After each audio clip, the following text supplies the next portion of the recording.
E no esporte, Grêmio perde no Rio e estaciona na tabela do Brasileiro.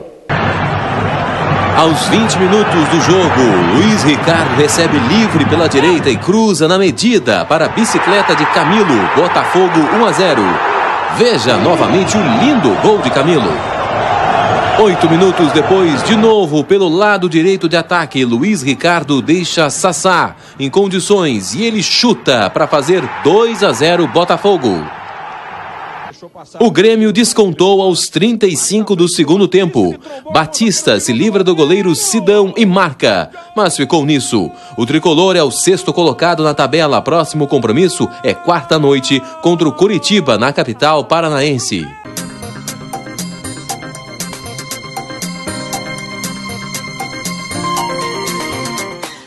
Para esta quarta-feira, a previsão de sol, mínima 3, máxima 15 graus. Quinta-feira, também de sol, mínima 3, máxima 18. Sexta-feira, mínima 7, máxima 22 graus.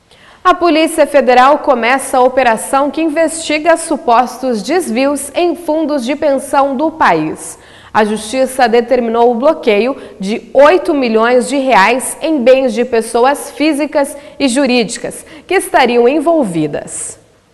Os fundos investigados são FUNCEF, dos servidores da Caixa Econômica, Petros, da Petrobras, Previ, do Banco do Brasil e Postales, dos Correios. A 12ª Vara Federal de Brasília autorizou 106 mandados de busca e apreensão, 34 de condução coercitiva e 7 de prisão. A operação está sendo cumprida em 8 estados, além do Distrito Federal. Os fundos de pensão são organizações sem fins lucrativos que administram o dinheiro de trabalhadores de uma ou mais empresas. Esse dinheiro é usado depois como aposentadoria complementar. A suspeita dos investigadores é que tenham sido cometidos crimes de gestão que causaram prejuízos aos trabalhadores que investem nesses fundos. Durante a operação, também foram bloqueados bens de pessoas físicas e jurídicas no valor de cerca de 8 bilhões de reais. Entre os investigados estão Léo Pinheiro, ex-presidente da empresa OAS, e João Vacari Neto, ex-tesoureiro do Partido dos Trabalhadores. Os dois também já foram investigados pela Operação Lava Jato e foram presos. Essa não é a primeira vez que os fundos são investigados. Esse ano foram alvo de apuração na Câmara dos Deputados. A CPI sugeriu 353 indiciamentos entre pessoas físicas e jurídicas. Em nota, a FUNCEF disse que possui rigorosos padrões éticos em todos os investimentos e que está à disposição de entidades competentes para prestar esclarecimentos. A Previ disse que, no âmbito da CPI dos fundos de pensão na Câmara dos Deputados, o relatório final da investigação confirmou a boa governança da Previ e que nenhum dirigente ou executivo da entidade estava entre as pessoas indiciadas. Já a Postales também declarou que está à disposição das autoridades e tem todo o interesse que os fatos sejam esclarecidos. A Petros informou que está colaborando com a Polícia Federal, com o Ministério Público e demais órgãos responsáveis pela investigação. Assista agora uma reportagem especial da TVE sobre o câncer. A reportagem mostra os avanços da medicina cada vez mais personalizada para o tipo de tumor e também o paciente. A reportagem é da jornalista Simone Feltz. Comemorar cada ano de vida ganhou um novo significado para a Ana Lúcia. E aí eu perguntei, e aí, doutora? Ela disse assim para mim, é câncer. E eu disse, eu não acredito. Comigo, a recém perdi um filho, tinha 2 anos. Então, não acredito. Meu marido perguntou tudo, como é que eu ia fazer o tratamento, quando que eu ia começar, a cirurgia, tudo meu marido perguntou. Porque eu não falei mais. As células do corpo estão sempre se reproduzindo, elas nascem e morrem. O câncer acontece quando as células sofrem mutações, uma falha genética no DNA, e o sistema imunológico não consegue combatê-las. Como ela invade outros tecidos e ela faz com que o organismo lute a favor dela, não contra ela como deveria. A doença tem 3 características fundamentais. Uma é que as células proliferam muito rapidamente. A outra é que essas células invadem os tecidos em volta. Tá? E a terceira, e muito importante, é que essas células podem viajar pelo corpo, gerando o que a gente chama de metástases. A espinha dorsal do câncer é comum, porque dependendo dos tecidos atingidos, são dezenas de tipos e centenas de subtipos da doença. Câncer dói? Pode doer. O tumor em si raramente vai doer, ele não tem inervação. Mas se tu tens um tumor, por exemplo, que está crescendo no teu pulmão e está comprimindo a pleura, ele pode doer. Mas a doença em si raramente vai dar dor por ela mesma. E muitas vezes, por isso, vai ser silenciosa. Exatamente, tu só vai descobrir quando ela está avançada. A Ana Lúcia não fazia exames preventivos. Ela descobriu, por acaso, um nódulo na mama há 5 anos, quando tinha 57 de idade.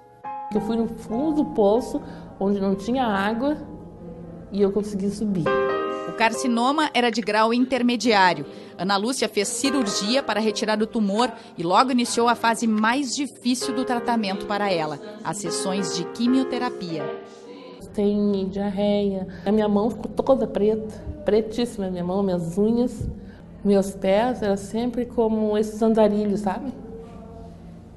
Que ficam os pés assim, horrível, né? As unhas dos pés, cada dedo eu perdi 5 vezes. Perdi todo o cabelo, perdi todos os pelos do corpo. Mudei de cor, não fiquei mais negra, fiquei uma cor parda. Sem poder comer, porque a boca estava cheia de aftas. Perdi 36 quilos. Vencer o tratamento contra o câncer muitas vezes é o mais difícil, até hoje. Mas no passado, as opções terapêuticas eram mais agressivas e o diagnóstico ainda mais tardio. E é simplesmente incomparável o conhecimento que se tem hoje sobre a doença e a tecnologia disponível. E nos últimos 20, 25 anos, certamente nos últimos 30 anos, a medicina evoluiu muito mais do que em todo o resto da história. O conhecimento que a gente tinha de câncer era um conhecimento até de certa forma superficial. E a gente fazia uma coisa que hoje em dia nós estamos tentando eliminar, que é tratar todas as pessoas como se fossem iguais. Hoje em dia a gente sabe que cada pessoa e cada câncer, cada tumor tem um comportamento e características muito específicas. O que modificou é que a cirurgia se tornou muito menos invasiva, a radioterapia, por conta dos equipamentos, se tornaram mais assertivas, elas conseguem chegar melhor na doença e evitar irradiar ao redor. E a quimioterapia, ela hoje não é só químio. O pessoal pode botar embaixo de um guarda-chuva, mas na verdade nós temos químio, imuno, hormônio, terapia, a combinação de todas elas, portanto várias outras drogas com funcionamento diferente, mecanismos mais complexos, mais elegantes e que têm resultados melhores. O reflexo das descobertas está nos números. Nas décadas de 1940 e 1950, 20% das pessoas diagnosticadas com câncer sobreviviam. Hoje, a palavra cura está presente na vida de 60% delas. Além disto, uma série de novas drogas oferece mais conforto e qualidade de vida, porque reduz os efeitos colaterais. Muitos pacientes tinham náuseas que eram obrigados a ficar internados um mês. Hoje, a gente pode dar um comprimido para o paciente e ele fica muito bem, não vomita nenhuma vez durante a semana inteira. Nem todo mundo vai ter acesso àquilo que seria o indicado, menos doloroso, o mais eficaz para o seu tipo de câncer. Infelizmente, nós vivemos um cenário cujos tratamentos novos, particularmente os tratamentos novos, eles são muito caros. 40 anos nos palcos, dezenas de histórias vividas na pele das mais diversas personagens. Mas Sandra Dani não viveu o câncer de mama como um drama. Não, o canto deve vir do coração. Se eu começar a me deprimir com isso, ficar pensando nisso, me entristecendo, chorando, meu Deus, o meu organismo vai se ressentir. Eu tinha isso na minha cabeça. Não, levar para cima. Então, fazia trunfas e misturava panos na cabeça, adorava fazer aquilo, e aí me arrumava mais, vamos dizer assim, do que o normal. A perda do cabelo foi praticamente o único efeito colateral que Sandra teve durante a quimioterapia. Ela se beneficiou de um medicamento indicado pelo médico. 8 injeções, eram caríssimas as injeções na época. E eu fui pesquisar mesmo, ele me disse, tu tens que pesquisar porque vai ser um medicamento fundamental na progressão do teu tratamento. E foi. O momento mais delicado para a Sandra foi anterior, logo depois do diagnóstico. A médica não tinha certeza se precisaria ou não retirar toda a mama até a cirurgia. No momento de abrir e de ver é que tu vai saber realmente se há necessidade de retirar a mama ou não. Acordei na sala de recuperação e aí sim, aí veio toda a angústia. Comecei a chorar, a menina não parava de chorar. Não tinha nem como me olhar e nem queria me olhar, né? Eu me senti o quê? Abandonada ali naquela sala. Realmente, literalmente abandonada. Aquela fragilidade foi somente de um ato. Ela não precisou retirar a mama e na sequência do tratamento com a químio e rádio, o câncer foi zerado. Além de tomar um medicamento, ela vai continuar a cada ano por uma década com exames de acompanhamento. Eu digo que eu tenho uma espada sobre a cabeça. E essa espada, ela... Quando eu faço meus exames e dá tudo bem, né, como tem sido, ela vira um canivete. E ele vai crescendo à medida em que se aproxima a época de fazer novamente todos os exames. Retirar o tumor continua sendo o principal pilar do tratamento, mas nem sempre é o primeiro passo. Aqueles pacientes que chegam às vezes com o diagnóstico, esse não tem mais nada para fazer. A gente descobrindo qual o tipo específico de tumor, se pode estabelecer uma estratégia com a utilização muitas vezes de quimioterapia prévia, associada ou não à radioterapia, e que permite depois a realização de cirurgia.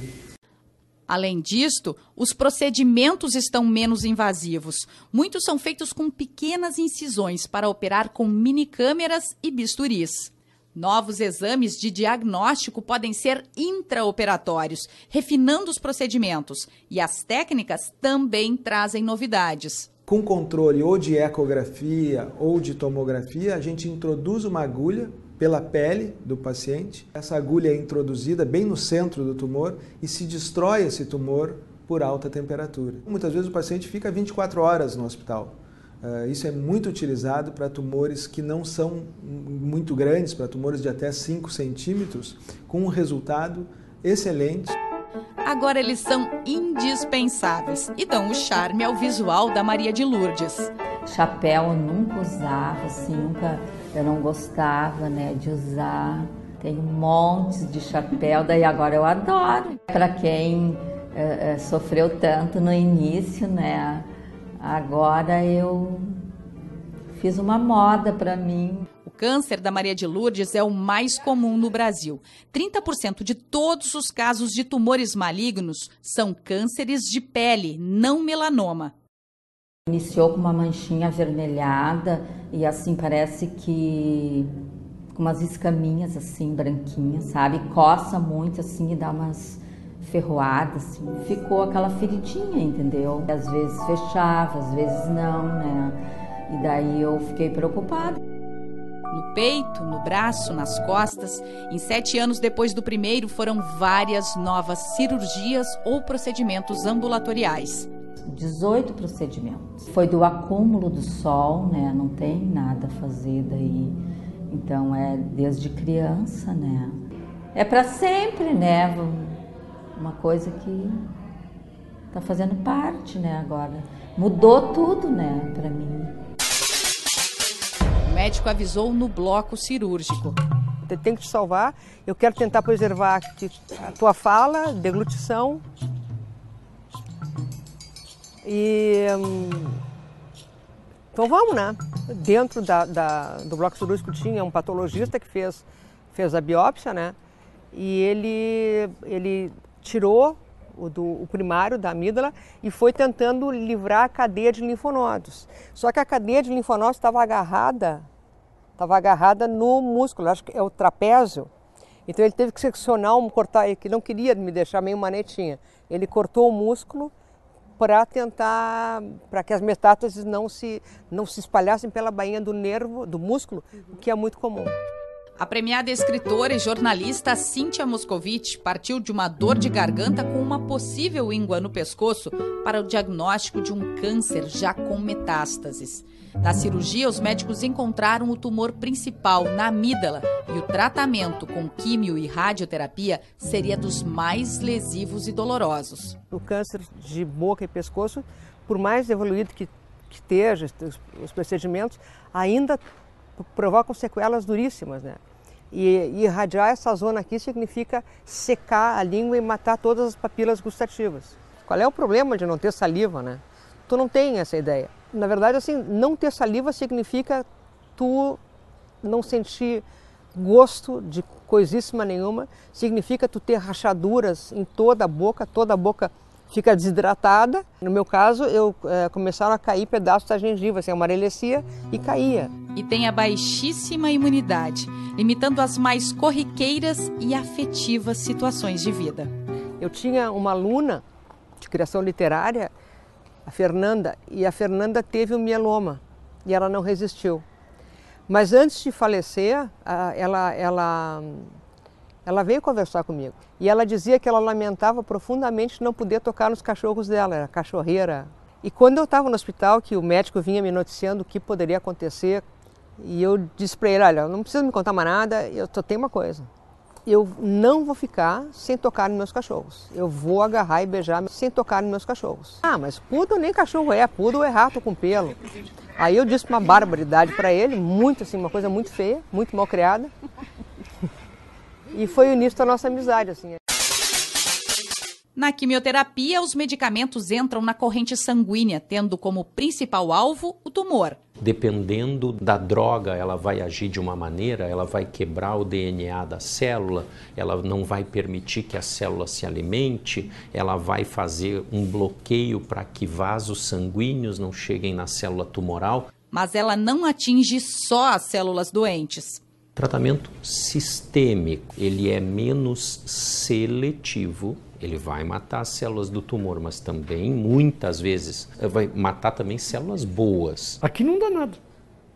Vai dar a cabo de 2, 3 dias em casa. Aí é que vai dar. E como é que é? Ah, é de judiar. Não vou dizer que seja de matar, porque se fosse de matar eu não estava aí. Muito vômito. Muito. Sim, parece que te arrebenta por dentro, assim. Lisiane mantém no celular a foto da outra. É uma brincadeira, claro, mas alguém desavisado pode não reconhecê-la na imagem de 2 anos atrás, com 41 quilos a mais. A quimioterapia, ela destruiu as minhas mucosas internas, então eu tinha muita dificuldade de me alimentar. Difícil de engolir e me dava assim um desconforto, não era enjoo, era dor. O processo começou com a doença e culminou com uma reeducação alimentar depois da cura. Eu poderia ter seguido com uma relação muito ruim com a comida, como eu tive durante muitos anos da minha vida. E provavelmente daqui a um pouquinho eu teria um outro tumor, porque eu estaria ajudando a alimentar aquilo tudo. O câncer foi de mama e o diagnóstico veio a partir da visita de rotina ao ginecologista. Se eu não tivesse feito o exame, os tumores que eu tinha, que eram 2 de 1,5 cm, teriam sido o quê? Assim, talvez tumores de 2, 2,5, vai saber. E aí o prognóstico é outro, o tratamento é outro. Foram 6 meses de tratamento, 6 meses praticamente afastada do trabalho e cheia de aflições sobre o futuro. A incerteza e a frustração da retomada depois. Como é que vai ser? É praticamente recomeçar. E foi o que eu tive que fazer. Se a quimioterapia age de forma mais sistêmica em todo o corpo, a radioterapia é um tratamento localizado, mas ela sempre atinge mais do que as células doentes. Se eu pudesse pegar esse tumor e colocar aqui em cima da mesa, eu trataria todo o tumor, devolveria para o lugar e não ia acontecer nada. Só que a verdade é que o tumor está localizado numa sintopia de órgãos, que são mais sensíveis à radiação que o próprio tumor. Esta é a toxicidade do tratamento. Atingir células que não estão doentes traz os efeitos colaterais. No passado, órgãos vitais sadios ficavam totalmente expostos à radiação. Com o passar do tempo, a gente começou a fazer uma proteção através de blocos metálicos ou de chumbo ou de liga metálica, tentando contornar o maior diâmetro daquele tumor. Hoje a máquina é robusta, imponente e a precisão é milimétrica. Os feixes de radiação são emitidos para destruir ou impedir que as células do tumor aumentem. Na hora, o paciente não vê e não sente nada. A radiação é cumulativa e as sessões são fracionadas em várias, para não receber tudo de uma vez só. Quantas sessões o senhor já fez e quantas ainda faltam? Faltam 10. 27 com 10, 37, né? E está passando bem durante o tratamento? Sim, dá umas ardênciazinhas, né? Mas não é nada fora do normal, né? Imaginem que a radioterapia já foi baseada em uma fotografia, uma imagem plana a partir de um raio-x que só mostrava um dos lados do tumor. Hoje, com a tecnologia, a gente tem uma ideia tridimensional. Esse vermelhinho aqui, ó, é o tumor. A partir de uma tomografia computadorizada e outras técnicas, a radioterapia se tornou conformada e ela pensa todo o volume do tumor. Para atingi-lo em cheio, nesta sala físicos fazem cálculos. O histograma demonstra as doses máximas de radiação baseadas em protocolos internacionais, suportadas por cada célula, as do tumor e também aquelas saudáveis que estão na rota dos feixes. Surgiu aquilo que nós chamamos de IMRT, que é a radioterapia com modulação da intensidade do feixe. Nesse último procedimento, com a ajuda dos computadores, nós temos a possibilidade de fazer infinitas conjuntos de campos de dose e, com isso, nós podemos mais circunscrever a dose. Uma aluna minha muito querida, ela dizia assim, quando tu estiver lá deitado, tu pensa que a radiação vai liberar um monte de homenzinhos com umas espadas azuis e essas espadas azuis vão entrar e vão lá e vão batalhar contra o teu câncer. Uma coisa absolutamente infantil, que ela me dizia, mas que me serviu, me serviu muito, porque tu fica aterrada naquela coisa. E eu pensava nesses homenzinhos que vinham, assim, os Jedi, e eles estavam derrotando todas as células malignas que ainda tinham restado.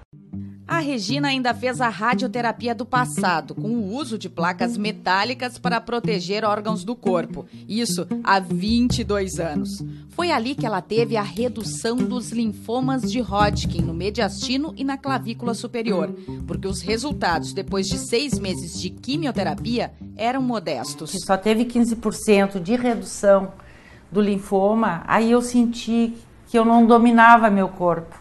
A filha de Regina, Júlia, tinha 6 anos quando ela fez o tratamento do câncer. A Júlia participou de todo o processo, ela foi super importante, ela era minha enfermeira na época. Ela teve poucos efeitos colaterais no tratamento, mas passou por um momento de decisão. O médico avisou que tanto a químio como a rádio, dependendo do tipo de medicamento ou da localização dos feixes, podem causar a esterilidade do paciente. Falou comigo, perguntou se eu queria congelar óvulos e eu disse que não. Que uma filha estava já maravilhoso, se eu ficasse estéril não tinha problema.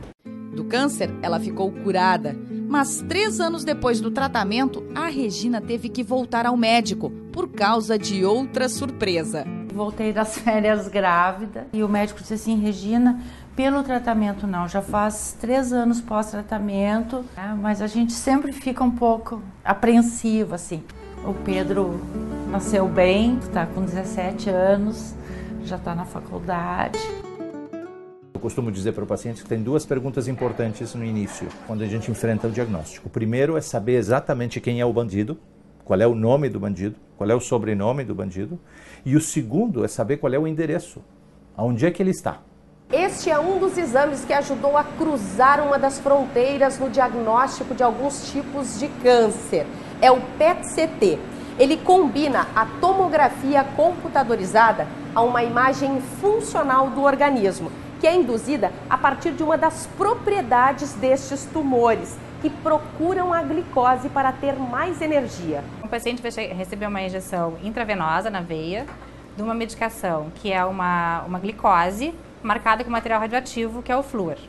Ele fica então aguardando mais ou menos 1 hora até que essa medicação ela seja metabolizada pelo organismo, para depois fazer as imagens na sala de imagens. O exame gera a imagem anatômica da tomografia, a imagem funcional do caminho do material radioativo que fica concentrado onde estão o tumor e as metástases.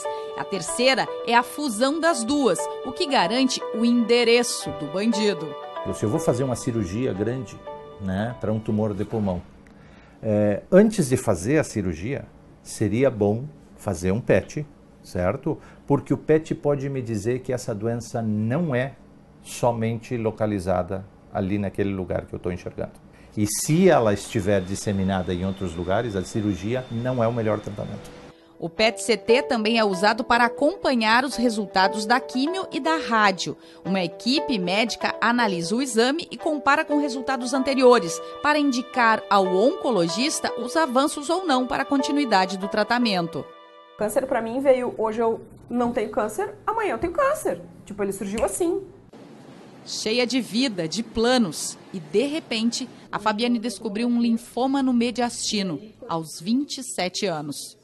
Todas as sensações boas e ruins passaram na minha cabeça em 2 horas, 2, 3 horas ali, que foi o primeiro impacto. Eu digo, não, mas... Não pode ser comigo? Não pode ser comigo, porque tem tanta gente ruim no mundo, porque eu, tô recém-formada, sabe? Eu quero fazer minhas coisas, quero mexer com meus cavalos, e não pode, tudo tá errado. Pensou em morte nessa hora? A primeiro impacto, putz, será que eu vou morrer? Mas depois disso eu digo, não, pera um pouquinho. Se eu não ganhar disso daí, quem é que vai ganhar? Ela não precisou cirurgia e, fora o cansaço, passou muito bem, obrigada, pelo tratamento. Eu nunca enjoei, nunca passei mal, nunca fiquei mal. Às vezes eu saí da quimioterapia dirigindo. Não parei de trabalhar. Nesta sala, tudo é sigiloso. Este é o núcleo de novos tratamentos em câncer da Santa Casa. Aqui ficam os registros de estudos clínicos de novas drogas, de laboratórios nacionais e internacionais. Nem paciente voluntário, nem médico sabem se estão usando o tratamento regular ou a nova medicação. Com toda a segurança para a saúde do paciente. Medicamentos aprovados aqui já fazem parte da clínica oncológica, pois o núcleo chegou a ser consultado para o teste da fosfoetalonamina sintética, a pílula do câncer. Embora aprovadas por lei, a produção e a distribuição estão suspensas até a decisão final do Supremo Tribunal Federal, a pedido da Associação Médica Brasileira. Existem inúmeras drogas aqui que são testadas e que no final se comprova, olha, realmente não vai ter um papel que a gente imaginava, né? Mas neste momento, tu usares uma substância que tu não sabe o efeito, que tu não tem certeza se ela é benigna ou se ela inclusive pode prejudicar o paciente, me parece uma temeridade e, mais do que isso, usar da boa fé de quem está doente, está sofrendo e merece ser bem tratado. Eu sou da época da cartilagem de tubarão que curava câncer. Eu sou da época do livro da babosa que já matou pacientes meus. Esse comércio é o que a gente tem que controlar. E esta pílula que está vindo não tem problema absolutamente nenhum. Vamos testar. Se ela funcionar, maravilhoso, né? Se ela funcionar para um tipo de câncer, maravilhoso. Mas é difícil, do ponto de vista conceitual, imaginar que exista um tratamento que não causa nenhum problema e que resolve todos os outros problemas de uma doença tão complexa. O câncer carrega a marca do envelhecimento da população, que acaba mais exposta a fatores comportamentais de risco, como o tabagismo, a má alimentação e o sedentarismo. Além disto, o diagnóstico tardio dificulta o tratamento. No ano passado, quase 190 mil brasileiros morreram de câncer. Só neste ano, a expectativa é de 596 mil novos casos diagnosticados. Depois de passar pelo câncer, Tem coisas que tentam, mas não escapam mais. A minha vida e eu éramos um quebra-cabeça lá antes do câncer. Quando eu descobri o câncer, eu sou a pecinha que saiu do quebra-cabeça, a minha vida toda seguiu o curso dela. E quando ela teve que voltar, ela não se encaixava mais do mesmo jeito. E na verdade o quebra-cabeça, se tu for pensar, também não era, porque a família passa por tudo isso junto. Eu vi pacientes desistirem, assim, jogar a toalha. Passar dor cansa muito. Então eu acho que uma atitude mais positiva ajuda muitíssimo.